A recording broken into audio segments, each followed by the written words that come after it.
What's up, everybody? I'm back with a quick turnaround from the last video I made on the Canik Mete MC9LS. Um, I believe in my last video I said I was getting a red dot by CNH and a trigger, a Canik trigger. It's their Combat TTI. So this is the trigger that comes in the TTI Combat. I've seen some other videos where other individuals were putting similar triggers in their Mete MC9 Canics. So I figured let's give it a shot. But anyway, I want to do a quick rundown of everything of this gun. So I did get the CNH EDC-EN. It is like a competitor of the EPS carry. Actually, this is a little bit bigger than the EPS carry. The glass is a lot bigger, so your window, let me turn it up so it does have 3 different reticle options. Try not to flag myself here. Overall, I like it. This is the second one they had to send me. The first one, no matter what reticle you had on, you would see a halo effect around the actual reticle. Fortunately, this one doesn't. When I called them, the first individual I spoke with was like, "Oh, it's because you have astigmatism." But anyway, they made it right. They sent another one out right away. The trigger, I'm still trying to get used to the trigger. So if you've ever fired or dry fired an MC9, it's got that really long take up. So here's your take up. That's the wall right there. Oh, that's how light this trigger is. I don't feel it reduce the weight. I didn't put my pull gauge on it, but it does have a clean 90 degree break. And reset is very nice also. So anyway, it dropped in no problems, no modifications. Now what I did have to do was change the back strap from the large to the medium because of the length of pull. I do have really large hands, but I felt like I was pulling out in this location versus almost a 90 with most handguns. So you can kind of see my finger angle there.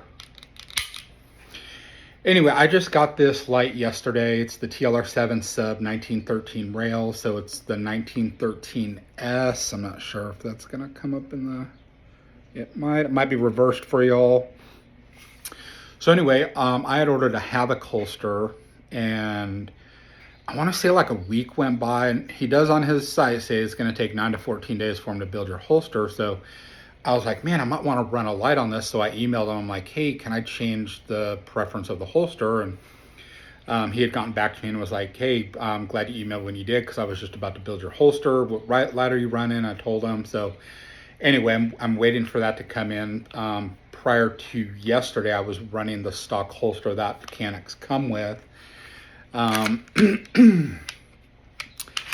do want to talk about, sorry, it's warm. I don't have my AC on, and here in Oklahoma, we're hitting like an 80-degree day in the beginning of March. Well, I think it's like the 13th today, but it's an MC9LS. Obviously, it's got the longer grip and the 1/2 inch, I believe, longer slide. Putting the red dot and the light on here really changed the dynamics of this pistol as far as it being a micro 9. I mean, I had a Glock 48 with a similar setup and it didn't feel this big. I mean, the trigger changed everything, the optic, the light. It's almost like carrying a Glock 19, but thinner, if that makes sense. But I do get a bigger capacity mag than a Glock 19. I still love the gun. I have not been able to shoot it since the first time I told you I put 35 rounds of self-defense rounds through it. Man, I could see like a woman or a smaller framed male that was in law enforcement that could if their department allowed, could use this as their sidearm. It is not a small gun. Look, my pinky barely hangs off the edge. I should have brought one of my Glock 19s out so I could have did a side-by-side comparison. But this is not a small gun. And the holster that I'm going to be running is an outside the waistband holster. I don't know, I just not been able to get used to inside the waistband holsters. I've ran, I don't know, a dozen or so different companies of IWB, and I just can't get the hang of it. So with the Meg in there, remember, I have 2XL size hands, so I can pretty much cover that. I think I did a video on a Glock 19 where my hand was able to cover pretty much the whole gun with the optic, so it's kind of giving you a size reference of how big my hands are compared to the pistol. So I want to talk a little bit about Canik. Canik's been out, as far as I've known them, about 10 years. It could have been longer, but 10 years ago I was introduced to Canik, and they didn't have any of the micros or the subcompacts. My first Canik was the TPS9. Looked like a competition pistol. I think that's what it was designed for. It was a full 5-inch. And I lived in a whole nother state at the time, and everyone thought it was the coolest thing, but to be honest with you, it did not run very well. Kind of like what you're hearing with the Combat TTI Canik right now.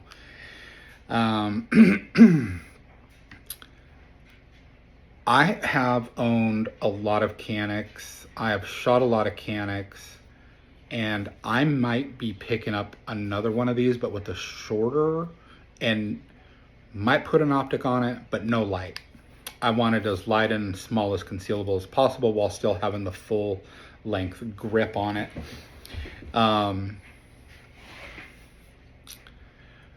I trust Canik. I know it's probably going to be in different views. Views are indifferent, I should say, with what your preference is. I haven't given up on Glock. I still own Glocks, Glock clones, but I've shot enough of these where I'm like, yeah, I'm comfortable with putting my life on the line carrying a Canik. I've not seen or observed anything catastrophic with a Canik. Of course, I've seen the once in a blue moon failure to eject, failure to feed, whatever, some type of malfunction. But I've seen that with other manufacturers also. So this thing is blowing up really big on YouTube, and that's not why I bought this. Like I said, I've owned Caniks before, but I've gotten rid of some here recently. But I'm really, really digging this gun. Let's do that trigger pull again. Let's make sure we're not, no mag. So here's our take up. I'm gonna get this really, really close in there. I want you to see where this breaks. They call it a 90-degree break.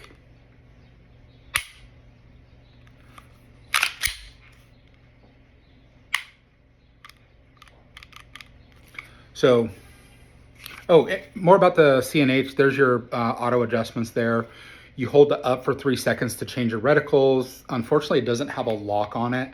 And by that, I mean, like, if you have a preference of a brightness that you want of the setting, I know Holosuns, you hold one of them down and it'll automatically lock in that. So while you're carrying, your holster or some other part of your body happens to engage the buttons, it's not going to dim it or brighten it. I would like to see that on one of these, especially for these price points. Oh, turn my light on. But it does come in within $100, $150 cheaper than a EPS carry. And I like it so far. Let's get that reticle. So I'm just a basic red dot. I don't need the crosshairs and the donor to death. I don't need the Vulcan. I just need a red dot. That's it. That's all I need. So if